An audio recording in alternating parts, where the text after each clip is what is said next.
1966 जनवरी का महीना, एक विमान यूरोप के आसमान में उड़ रहा है और अचानक खबर आती है वो विमान फ्रांस के आल्प्स पहाड़ों में क्रैश हो गया। उस जहाज में सवार थे भारत के atom man doctor Homi Jahangir Bhabha. क्या ये महज एक हादसा था या फिर एक साजिश? होमी भाभा का जन्म 30 अक्टूबर 1909 को बम्बई के एक पारसी परिवार में हुआ। बचपन से ही उन्हें विज्ञान में गहरी रुचि थी। उन्होंने कैम्ब्रिज यूनिवर्सिटी से इंजीनियरिंग की पढ़ाई शुरू की, लेकिन बाद में फिजिक्स की तरफ मुड़ गए। अपनी रिसर्च से उन्होंने क्वांटम थ्योरी में महत्वपूर्ण योगदान दिया। कैम्ब्रिज में रहते हुए उन्होंने कॉस्मिक रेडिएशन और पार्टिकल फिजिक्स पर महत्वपूर्ण शोध किए। उनकी खोजों ने उन्हें विश्व स्तर पर पहचान दिलाई और उसी समय द्वितीय विश्व युद्ध शुरू हो गया। युद्ध के दौरान वे भारत लौटे, लेकिन उन्होंने अपने साथ एक सपना लाया, भारत को वैज्ञानिक रूप से आत्मनिर्भर बनाना। नमस्कार दोस्तों, मैं रितेश आपका स्वागत करता हूं आपके अपनी YouTube चैनल ट्रेंडिंग वाला फैक्ट में। यहाँ हम बात करते हैं हिस्टोरिकल और पॉलिटिकल फैक्ट्स की।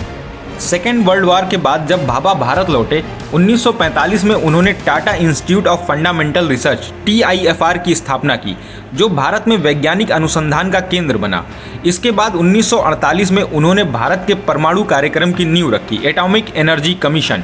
उनका कहना था एक वैज्ञानिक राष्ट्र तभी सशक्त बन सकता है जब उसके पास ऊर्जा और ज्ञान दोनों हो। भाभा का विजन था कि भारत को सिर्फ वैज्ञानिक रूप से नहीं बल्कि आत्मनिर्भर रूप से भी शक्तिशाली बनाया जाए। उन्होंने परमाणु ऊर्जा का उपयोग शांति और विकास के लिए करने की बात कही और उनके नेतृत्व में एटॉमिक रिएक्टर अप्सरा बनाया गया, जो एशिया का पहला परमाणु रिएक्टर था। 1960 के दशक में भारत अपने पहले न्यूक्लियर बम की दिशा में बढ़ रहा था और इस बात से अमेरिका काफ़ी चिंतित था।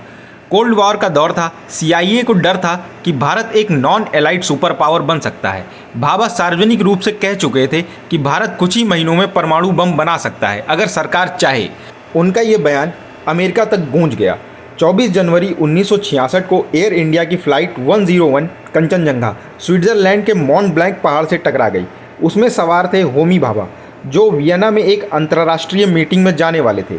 आधिकारिक रिपोर्ट कहती है यह एक नेविगेशन एरर था, लेकिन सच्चाई इतनी सीधी नहीं लगती है। 1970 के दशक में भारतीय इंटेलिजेंस विभागों में चर्चा थी कि CIA नहीं चाहती थी भारत परमाणु हथियार बनाए। अमेरिकी पत्रकार ग्रेगरी डगलस ने दावा किया कि CIA के पूर्व एजेंटों ने उन्हें बताया उस विमान में इलेक्ट्रॉनिक बम लगाया गया था ताकि भाभा की हत्या हो जाए।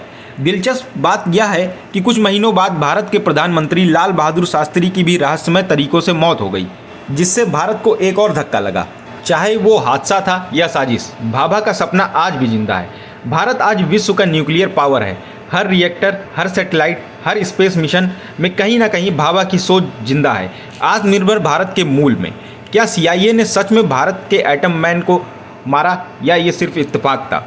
कैसा भी हो, इतिहास गवाह है होमी भाभा केवल वैज्ञानिक नहीं थे, वो भारत की वैज्ञानिक आत्मा थे। आपको ये जानकारी कैसी लगी कमेंट में ज़रूर बताएं and please like share subscribe. Thank you.